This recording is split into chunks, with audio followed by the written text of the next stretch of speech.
दानियाल साहब, ठीक है, हुकूमतों की अच्छी कारकर्दगी, बुरी कारकर्दगी, आपकी हुकूमत की एक तरजीहात, पीपल्स पार्टी की दूसरी, इनकी तीसरी, लेकिन क्या ये हकीकत नहीं है कि हमारी मईशत को जिन तलख़ हक़ाइक़ का सामना है तो उनके होते हुए शायद इससे बेहतर माली मैनेजमेंट नहीं हो सकती। और एक जो इस बजट में मैंने देखा कि आप ये देखें नहीं कि बड़े घरों पर टैक्स लगा दिया गया, सिगरेट पे वो लगा दिया गया, लेकिन गरीब के लिए एक तरफ तो पहले से एहसास प्रोग्राम चल रहा है और उसको भी, तो इस चीज़ को आप अप्रिशिएट नहीं करते कि कम से कम ये सरमायादारों के लिए और माफियाज़ के लिए बनाया हुआ बजट नहीं है। नहीं, इसमें जो एहसास प्रोग्राम है, सबसे पहले ये इकोनॉमिक पॉलिसी का मुतबादल कभी भी नहीं हो सकता। ठीक, ये एक ख़ास तबके के लिए है जो एक बहुत कम हिस्सा है पाकिस्तान की आवाम का और जो बहुत ज़्यादा गरीब लोग हैं, और उनके लिए भी एक आसरा है। उनकी मुकम्मल बहाली के लिए ये भी नहीं है, वो सिर्फ पानी नाक से थोड़ा बहुत ऊपर करने के लिए। लेकिन मैं आपको ये कहना चाहता हूँ कि इसमें बिल्कुल बेहतर बजट बन सकता था, 100% बेहतर बजट बन सकता। सबसे पहले हिकमत अमली किसी भी बजट की ये होनी चाहिए कि महंगाई को वो कंट्रोल में रखें। ये पाकिस्तान का कानून का हिस्सा है, पाकिस्तान के आइन का हिस्सा है। ये वो नहीं है कि आपकी अपनी मर्जी है। कैसे आप कंट्रोल करते हैं? मैं अर्ज़ करता हूँ, ये कंट्रोल होता है जब आप बजाय डेफिसिट फाइनेंसिंग करने से या मनी सप्लाई को बढ़ाने से या exchange rate policy, interest rate policy को मैनिपुलेट करने के लिए कुछ लोगों के फेवर में आप इंश्योर करते हैं कि आपकी पॉलिसी मैट्रिक्स जो है उसमें महंगाई आप नहीं होने देंगे। सबसे पहले तो ये फैसला है। तो बाकी दुनिया में वो इन्हीं के ज़रिए महंगाई को कंट्रोल करते हैं, लेकिन यहाँ पर ऐसा नहीं है। मैं आपको लेकिन एक ख़ास रफ्तार से तो हर हुकूमत में इन्फ्लेशन हुई है और महंगाई बढ़ी है, लेकिन आजकल जो आफात हैं उन आफात के होते हुए ये हुकूमत कैसे कंट्रोल करे? ये हुई है, लेकिन ये सिंगल डिजिट के लोअर एंड पे रही है पिछले कम अज़ कम 5 साल में, यानी 2.9%, 4%, 3%, 2%। ये दुनिया में बहुत सारे ममालिक में मामूल की बात है और इतनी इन्फ्लेशन होती है। अगर आप यूरोप में भी चले जाएँ, अमेरिका में भी चले जाएँ, लेकिन ये कहीं का कानून नहीं है कि आप 11, 12, 14% जो है इन्फ्लेशन करें और फिर बतदरीज करते चले जाएँ। ये एक बात तो पॉलिसी की ये होनी चाहिए थी और ये वाज़े हो सकती है। अगर इस वक्त देखें, हुकूमत खुद कह रही है, मैं ये डॉक्यूमेंट मेरे पास है आपके सामने, मैं आपको दिखा भी देता हूँ। इसमें हुकूमत खुद कह रही है कि ये देखें, ये 6.5 इन्फ्लेशन हमारा टारगेट है। पिछले साल इनका टारगेट 9.1 था, उससे पहले 8.5 था। ये खुद कह रही है हुकूमत कि हमने करनी ही करनी है, पॉलिसी का हिस्सा है।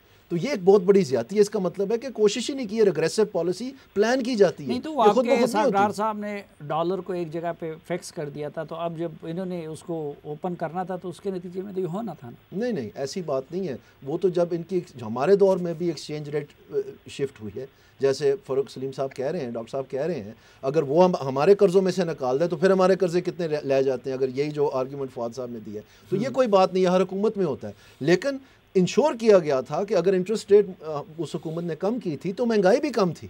ये नहीं हो सकता कि आप दोनों तरफ आग लगा दें। और ये मैं आपको बता दूं, जो इस वक्त टिड्डी दल ने किया है और वैसे जो हमारी पैदावार में कमी आ रही है एग्रीकल्चर साइड के ऊपर, जो आने वाले दिनों में फूड इन्फ्लेशन होनी है इस मुल्क में और इंटरनेशनली भी होने को जा रही है, ये आप देखना कि इधर बाकायदा तौर पर किल्लत होनी है इस चीज़ को। दूसरी बात मैं करना चाहता हूँ, एक आखिरी, बेरोज़गारी।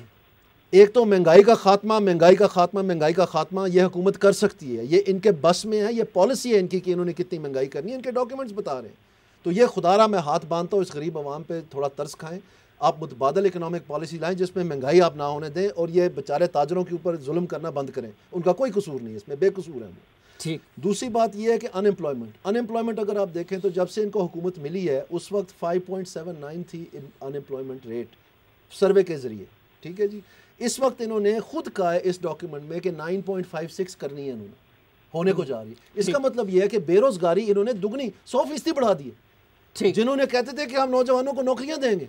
अच्छा फवाद, तो ये तबाही जो है, ये देखें एम्प्लॉयमेंट कहाँ से आएगी? इन्होंने सिमत बनानी थी, इन्होंने तो बजट में सिमत ही कोई नहीं बनाई। ये तो बिल्कुल एक डेड बजट है। अगर ये बनाते सिमत, एम्प्लॉयमेंट कहाँ होती है? एम्प्लॉयमेंट होती है एग्रीकल्चर सेक्टर में, एम्प्लॉयमेंट होती है SME, बड़े हर डॉलर इन्वेस्टमेंट या रुपी इन्वेस्टमेंट के लिए जो सबसे ज़्यादा एम्प्लॉयमेंट है। फवाद चौधरी साहब, एक तो ये कि ये हुकूमत, यानी पहले वालों के बारे में तो आप कहते थे कि जी वो फजिंग करते हैं, वो गलत बयानी करते हैं, तो एक तो इस हुकूमत ने गलत आदाद शुमार इवन GDP के बारे में वो क्यों दिए थे, और फिर ये अनरियलिस्टिक टारगेट क्यों सामने रखते हैं जो फ़ारूक सलीम साहब भी कह रहे हैं कि काले जादू के बगैर नहीं हो सकता। तो कोई काले जादू का इंतज़ाम है? पहली बात तो ये मैं आपको फ़ारूक सलीम साहब से शुरू करता हूँ कि फ्रैंकली काफ़ी सतही एनालिसिस जो है वो फ़ारूक साहब ने आज किया है, और बिल्कुल समझ ही नहीं आई मुझे कि उन्होंने उनको ये किया। फॉर एग्जांपल उन्होंने कहा कि 60 में दंगे हुई थी और हम जो है वो 10% से ग्रो कर रहे थे।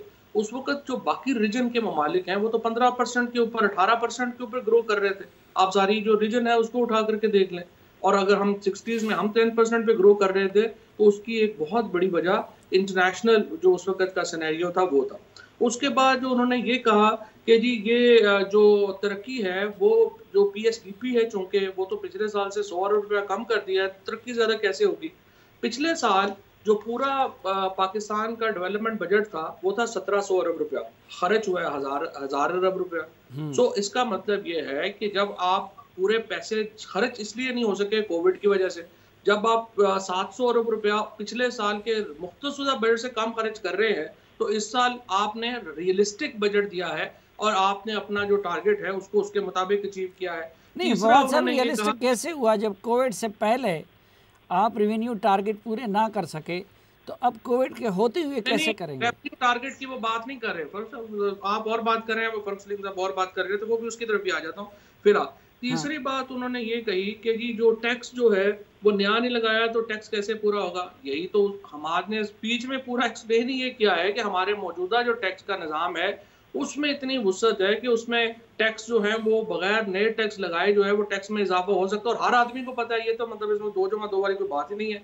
तीसरी इंपॉर्टेंट बात जो हाउसिंग की उन्होंने की, वो तो फिर मुझे एहसास हुआ कि हाउसिंग का प्रोजेक्ट एक्सप्लेन ही नहीं कर पाए हुकूमत, या इसका मतलब यह है कि वो उन्होंने पढ़ा ही नहीं हुआ कि हाउसिंग का क्या प्रोजेक्ट है।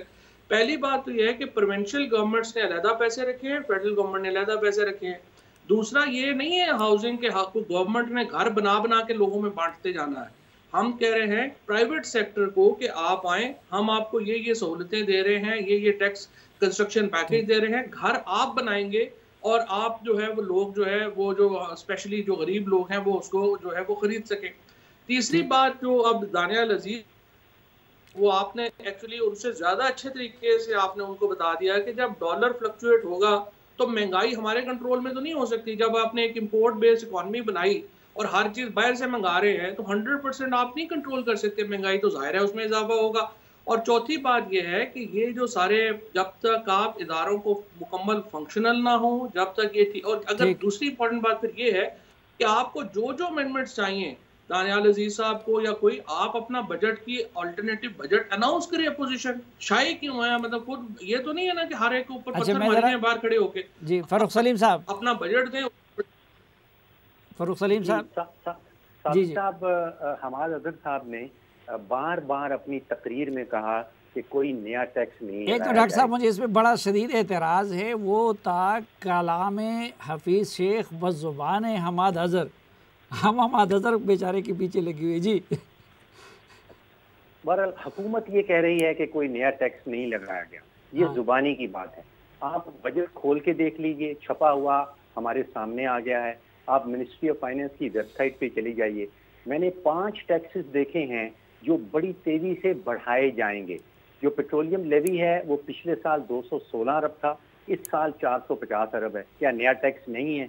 इनकम टैक्स जो कलेक्ट किया गया पिछले साल वो 1600 अरब था, इस साल का टारगेट 2000 अरब है। तो क्या इजाफी टैक्स नहीं है? पिछले साल सेल्स टैक्स 1400 अरब है, इस साल 1900 अरब है। पिछले साल एक्साइज टैक्सेशन जो है वो 312 अरब है, इस साल 361 अरब है। जो टोटल टैक्स रेवेन्यू है वो पिछले साल 4200, इस साल 5464। ये 5 टैक्सेस हैं जो बढ़ाए गए हैं।